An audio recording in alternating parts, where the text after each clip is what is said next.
So again, welcome. This is OUC Fleet Electrification Program charging options today on the 17th. Just going to go over some basic information, going over charging basics, charger installation considerations, on-site charging, take-home charging, hub charging, and charging as a service. So there's a lot of different options available to fleets, and you can always take a couple different approaches to get there. It doesn't always have to be one or the other. It can also be a combined approach between those different options. And then at the end, some funding considerations for your charging needs. You got to start with the charging levels. So what are charging levels? Charging levels currently at three different levels, level 1, level 2, and then DC fast charging, sometimes referred to as level 3, but more often than not referred to as DC. So level 1 is your standard wall outlet. It's 120 volts, and plugged in, a standard electric vehicle plugged into a 120 volt outlet for an hour equates to about 5 miles. So you would need to plug in a regular vehicle there about a whole day to get from empty to full. That's why level 2 charging is a whole lot more common. So level 2 is 240 volt. Those are more commonly used for dryers, stovetops, larger appliances at home. And a regular EV plugged into a 240 volt outlet for an hour yields about 25 miles of range. So at that rate, an EV can charge from empty to full in a few hours. Usually really handy for overnight charging or workplace charging during the day, starting 9 a.m. And then when you're done, 5 p.m., even if your car is completely empty, when you get there, you'll have range to get home at the end of the night. And then DC fast charging. That uses 480 volt circuits. Those are big public charging stations, usually have really big pillars and a lot of pizzazz to them. Plugged in there for about 10 minutes, you can yield about 40 miles of range. And from about 15% charge to about 80% charge, you can do that in about 30 minutes or so. Charging ports also vary by manufacturer. So a lot of these different plugs can be plugged into 120, 240, or 480. J1772, that's for level 1 and level 2. That covers almost all vehicles. So Ford F-150 Lightning, the E-Transit Mach-E, Rivian R1T for the time being, those all use J1772. And then if you jump a column to CCS combo, you can see those plugs are very similar. And then the bottom double circle section allows for fast charging. So that's the fast charger 1772, the CCS combo.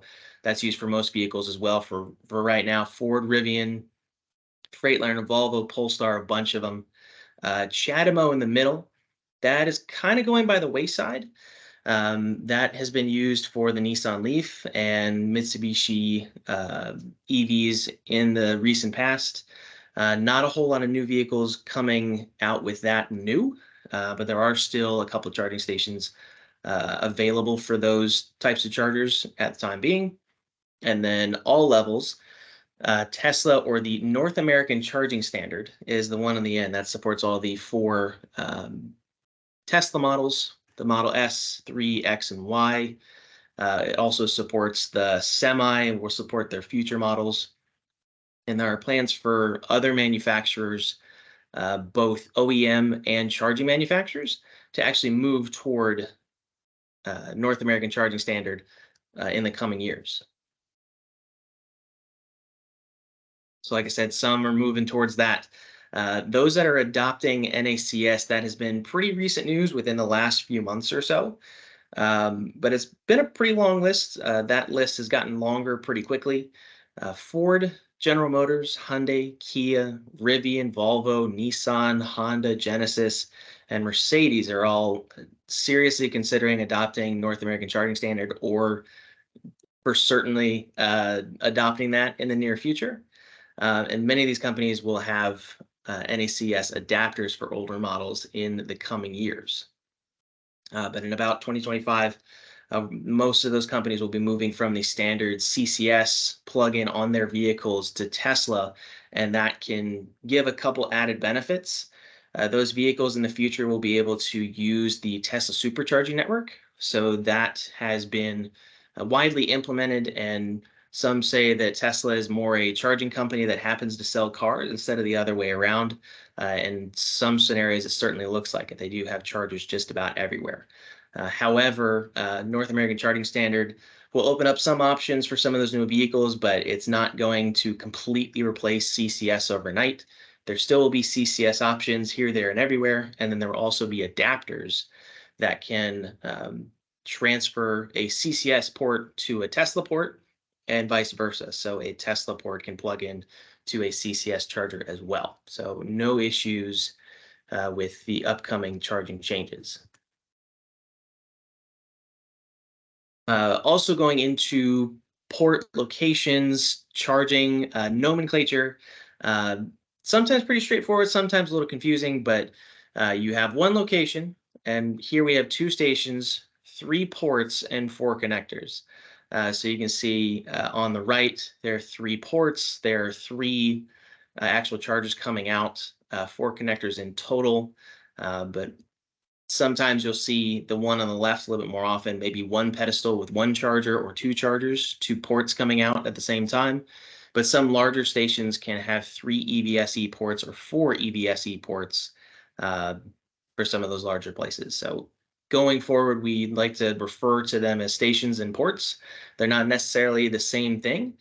Stations will be those big, bulky sections, and the ports will actually be the cords that will attach to those different vehicles. There are a lot of different options as far as chargers go as well.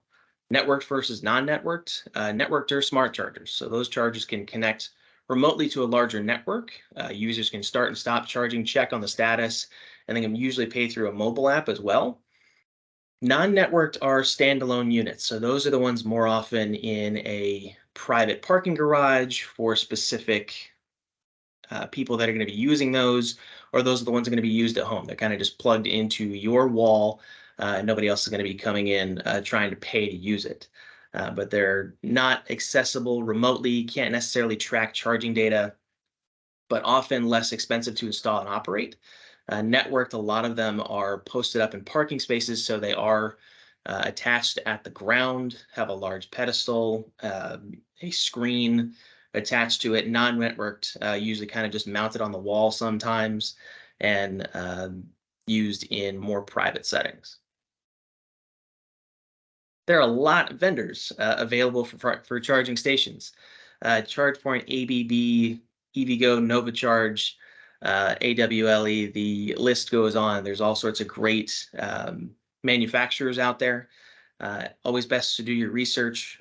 Both OUC and EC are brand agnostic, but we are definitely happy a lot of these companies are in the space trying to make charging more accessible for more users.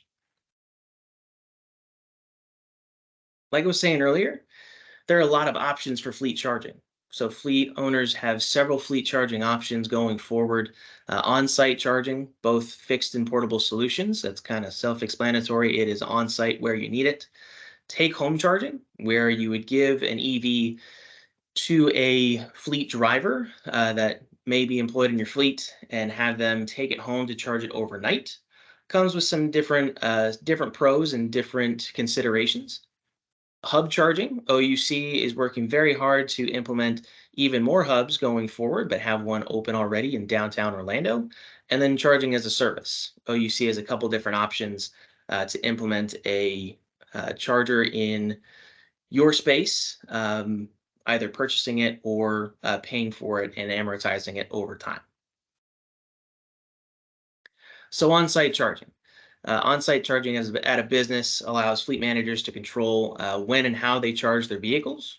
Charging level depends on the use, but vehicles with short turnaround times can use level 2 or DC fast charging to get more range in a shorter amount of time, while vehicles with long idle times can use level 1 charging during the day or overnight, just depending on when they're driven. Managed charging can also be scheduled to occur at off-peak times, usually overnight, and this saves money on electricity while ensuring vehicles are ready to go when needed. There are a lot of siting considerations, though. You can see this one, just an example of a charger just off the road. Big consideration is right of way. So making sure there's ample space for vehicles to get in and out of their spaces, people to get in and out of those vehicles. Also, not in the way of pedestrians on a sidewalk. So there are a couple different things you'd have to think about with accessibility, but also electrical capacity. A site visit from OUC Engineering could definitely help you figure out if you have enough electrical capacity left on your section of your electrical grid at your spot. There are a lot of things that are already running off electricity that's supplied to your area, and want to make sure that there is enough power going through the transformers available for those chargers you might be thinking about putting in, and existing infrastructure as well. Uh, Chargers closer to a transformer or the supply of power, you'd have to put in less conduit, less wiring can make it less expensive that way. So a lot of different things to think about when putting in your chargers. New versus retrofitting. So putting in chargers in new places that haven't been built yet is considerably less expensive. So cost per EV parking space, new construction versus retrofit. You see the new construction on the left. The balance of circuit, raceway permitting, and construction management is considerably less. But when you put in chargers in a retrofit area, it can be more expensive. It usually has to do with tearing up the concrete or spaces around where you want to put those chargers.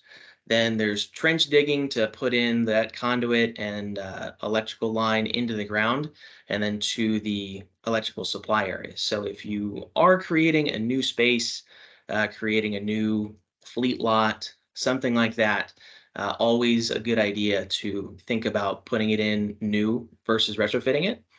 And you can always put in the conduit and the places um, for EV charging to go in the future. Maybe if you're still thinking about it or need to do some more research, if you are thinking about putting in charging in the future, definitely best to make that space accessible for a station to go in a little bit later, as opposed to doing it all in one fell swoop later on after concrete is already poured. So for site planning, site evaluations, like I was saying, are great to assess and understand location options. With a site assessment, you consider your layouts, design considerations, underground obstacles. You can prepare a cost quote and equipment selection. Service panel capacity is one of those big things I had mentioned earlier. Location, proximity to transformer, and cost associated, and contributions in aid of construction. For location, always best to figure out where your vehicles are going, or where you're going to put them, or thinking about how it might make more sense to park vehicles at charging stations that are closer to your transformer. So a lot of things to consider about current usage of your fleet storage area. Um,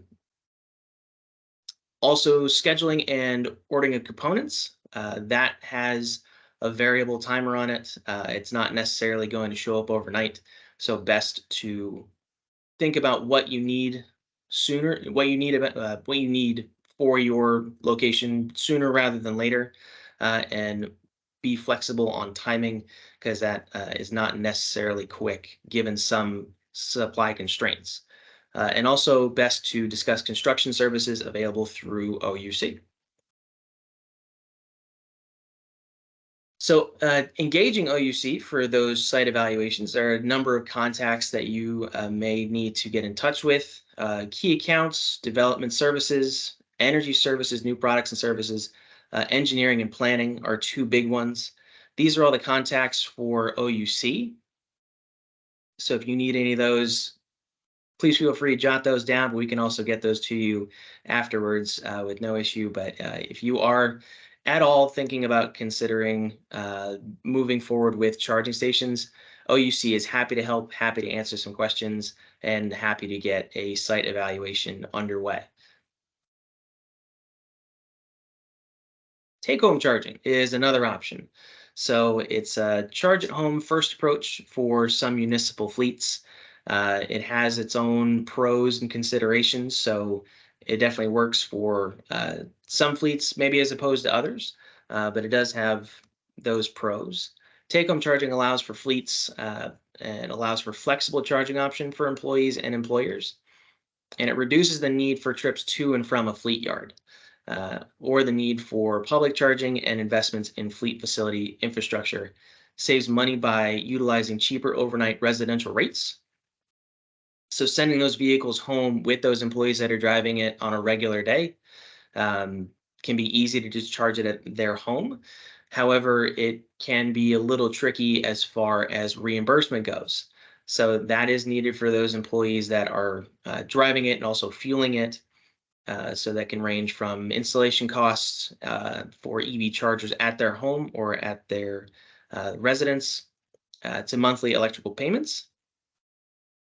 And then providing dedicated meters or non-network chargers allows for measured outputs, but stipends can also be a really helpful way um, based on vehicle miles traveled and average electricity rates to reimburse those employees that are driving EVs to and from work and for the job.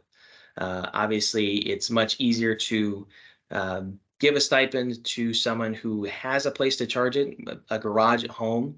Sometimes employees that are living in multi-unit dwellings may not have readily available charging stations at their place.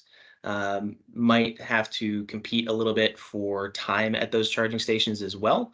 So like I said, pros and considerations for take-home charging, but a very good option that should definitely be considered if it makes sense. Definitely makes a lot of sense as far as pricing goes. OUC electricity rates as of this month, uh, favorable to those charging at home. Uh, Super low, and electricity tends to stay at a very constant price and level, much lower than gasoline and diesel. That's why we've been saying for months on end that total cost of ownership of electric vehicles is significantly cheaper over a duration of time. The vehicles up front may be a little bit more expensive, but fueling them and maintaining them over time is significantly less expensive.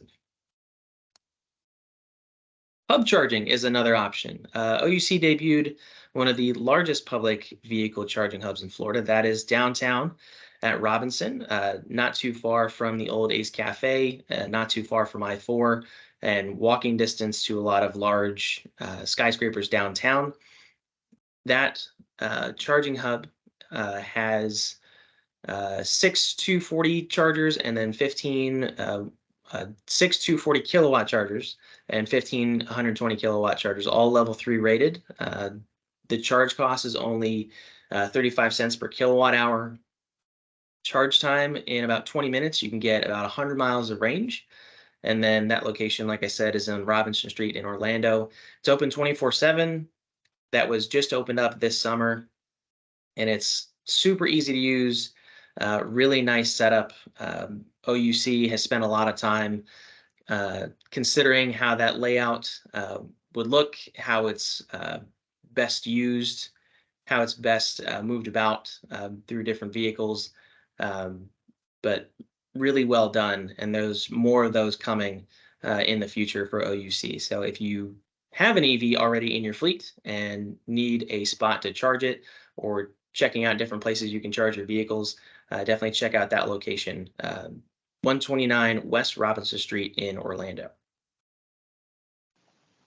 So Torin, before we move on, Sure. let's stop here for just a second. You got it. We really want to highlight the fact that we are looking at fuel card options. So as you look at your fleet, and you are looking to do the same thing that you would do with a Wawa or a racetrack, where you're giving your drivers a fuel card. We're doing the same thing for these high-speed charging hubs.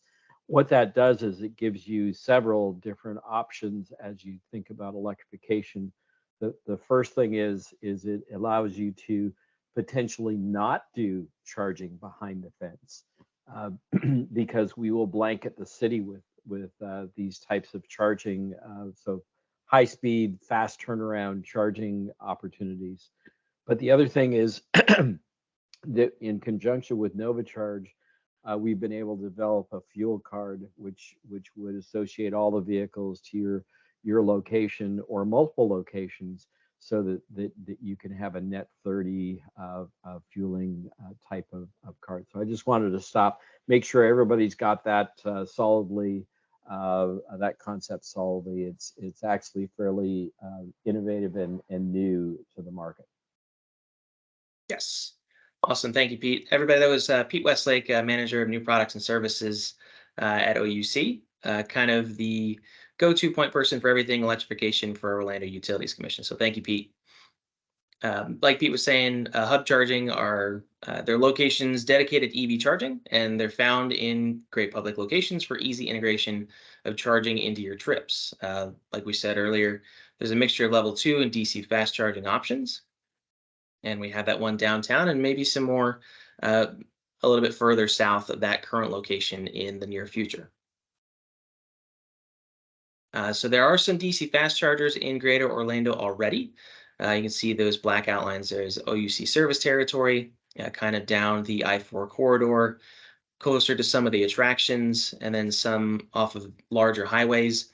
With some of the infrastructure projects that are coming through that are funded by the federal government, there may be some more chargers that are going to be implemented along interstate highway routes and emergency exit routes. So those will be in the near future, but there's also funding available to put in chargers uh, in in different areas off of those transportation corridors, maybe not level 3, level 2, but all sorts of different funding available for those. We'll get to that in just a minute. Charging as a service is the final option. So it's for electric vehicles growing in a fast market.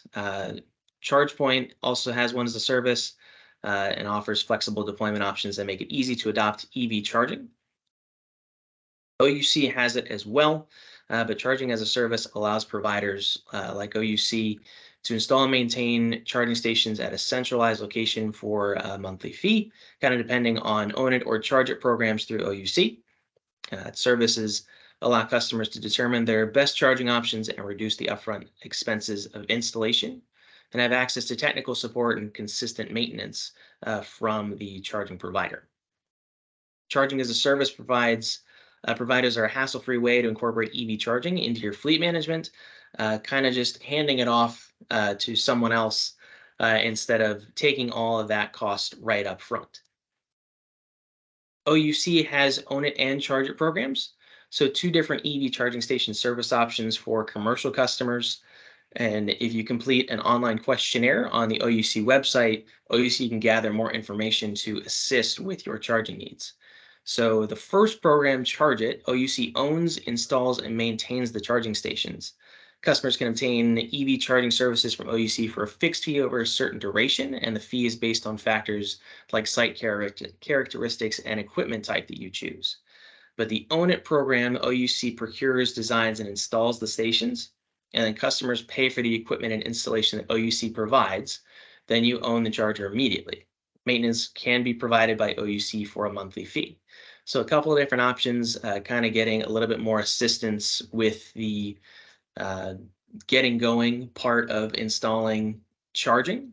So OUC is definitely happy to assist in getting chargers put in your locations with those two programs. Which charging option should you use as fleet manager? So on-site charging, fleets with a return to base model. If you have vehicles going out regularly throughout the day and maybe turned in at night, or even going out overnight and then returning during the day, you can go back to a base model if you have plenty of space, plenty of vehicles, and they're constantly being used at different use cycles. Take home charging can work with smaller fleets with smaller vehicles, where vehicles often go home with employees. With that take-home charging consideration, those employees should have access to a charging station or a space to charge whether that be at their multi-unit dwelling or in their own garage at home. But obviously, a big consideration of that is for fleets that actually get vehicles sent home, which isn't always the case. Hub charging works for everybody. Fleets that have longer routes and lower downtime can definitely use hub charging. And then charging as a service works for fleets looking for an alternative to ownership and maintenance of their own chargers, or a combination, like I was saying earlier. Don't have to go with one, can always go with one and then use another model in different times, or use hub charging during the day, take home at night, uh, and then charging as a service at on-site charging, and then hub charging in the evenings. All sorts of different options, but there are all sorts of options available to you for your charging needs. So Torin, if we could stop there for just a second. Sure, sure. What we're looking to do with Charge as a Service, we are hoping to install several large-scale Charge as a Service sites across the OUC territory. What this would look like is potentially 50 parking spots with charging infrastructure at each spot. Those 50 would be level 2, so aim towards overnight charging, and level 3s would be in the areas, so for quick turnarounds, be almost like a fast fuel stop that does have a truck stop mentality. In other words, you can bring in a fleet. Our thought behind that is that we would like to give alternatives for fleets that are converting.